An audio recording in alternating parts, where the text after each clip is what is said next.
আমরা দেখতেছি বিজিবির গাফলতির কারণে আজকের এই অবস্থা। আমরা তো গতকালকে ঘটনা মানে শুরু না, আমাদের ঘটনার সূত্রপাত হচ্ছে আজকে অনেক দিন ধরে কথা বলছি, কিন্তু প্রশাসন তখন কোনো ব্যবস্থা নেই নাই। বাংলাদেশ সীমান্ত ঢুকে যে ল্যান্ডমাইন গুলো ভূতে রেখে চলে গেছে, সে তাদের উপর কোন একটা ব্যবস্থা গ্রহণ করতে হবে। আমরা তো গতকালকে ঘটনা মানে শুরু না, আমাদের ঘটনার সূত্রপাত হচ্ছে আজকে অনেক দিন ধরে। একদিন দুদিন পর পরেই মানে আমাদের এখানে গুলি মায়ানমার সীমান্ত থেকে এখানে গুলি চলে আসে, অর্থাৎ বুলেট চলে আসে। আমরা এতই যে আওয়াজ হয় মানে এখানে পার্শ্ববর্তী এলাকায় আমরা যারা হয় কেউ স্থানীয় আছি, আমরা ঘুমাতে পারি না। আমরা তখন থেকে ফেসবুকের মাধ্যমে, ইন্টারনেটের মাধ্যমে, সোশ্যাল মিডিয়ার মাধ্যমে আমরা অনেকভাবে আমরা কি কথা বলছি, কিন্তু প্রশাসন তখন কোনো ব্যবস্থা নেই নাই।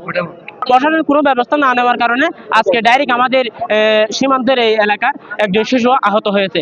তো আহত হওয়ার পরেই ওখানে মায়ানমারের যে আরাকান আর্মি যারা আছে ওনারা এসে আমাদের এলাকার মানুষ যখন ওখানে চিংড়ি ব্যবসা দ্বারা করে, তারা সবাই চলে আসার পর ওখানে চিংড়ি ব্যবসার যে প্রজেক্টগুলো আছে, ওই অর্থাৎ শাহজাহান যে প্রজেক্ট আছে, ওই প্রজেক্টের মধ্যে নাকি তারা ল্যাংম্যান বসাইছে। ওই ল্যাংম্যানের মধ্যে এখন একজন এখানে জেলে ওখানে গেছে, তার প্রজেক্টের মধ্যে যখন গেছে ওখানে ল্যান্ডম্যানের মধ্যে আহত হয়ে এখন ওর পা নাকি বিচ্ছিন্ন হয়ে গেছে। এখন ওকে নিয়ে আসা হচ্ছে। এখন আমরা প্রশাসনের একটা জোর দাবি জানাচ্ছি, এখানে কোনোভাবে যেন বিজিবি কঠোর হতে হবে বিজিবিকে। আমরা দেখতেছি বিজিবির গাফলতির কারণে আজকের এই অবস্থা।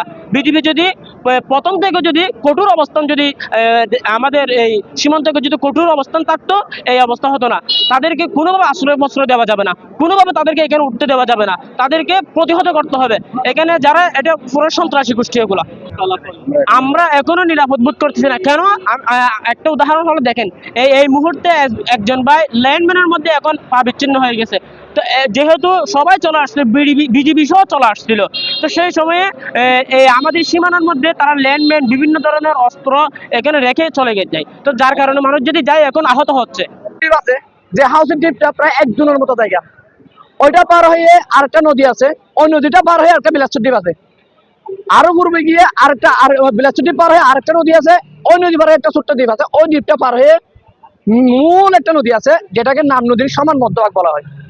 তা ওই সমান মধ্যভাগ পর্যন্ত বাংলাদেশ সীমানা, ওই সমান মধ্যভাগ থেকে লম্বা বিল সীমানায় চলে আসে প্রায় 5-6 কিলোমিটার পার হয়ে লম্বা বিল সীমানায় চলে আসে আরাকান আর্মি। তার মানে আরাকান আর্মি বাংলাদেশের ভিতরে ঢুকে গেছে, তারপরেও বাংলাদেশ সেনাবাহিনী চুপ করে আছে।